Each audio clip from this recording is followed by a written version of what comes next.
இதெல்லாம் எப்படி உங்ககிட்ட ஒரு கேம கொண்டு வந்தது அப்படின்னு சொல்லிட்டு நிறைய பேர் உங்ககிட்ட சொல்லி வருவாங்க. அதெல்லாம் நம்பிடாதீங்க. வயிற்றா மட்டும் தான் காய்ச்சி சாப்பாடு.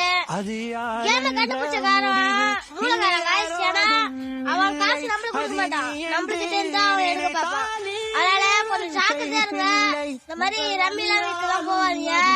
சேஃப்டி முக்கியம். நம்பிக்கல உழைப்பே உயர்வு. சப்பாத்தி வீட்டுல செய்யறாங்க. வீட்டுனா என்னது? வீட்டுனா வீட்டுனா வீடா? வீட்டுனா என்னம்மா? அப்ப இட்லி எதுல செய்யறாங்க? என்னதுரா?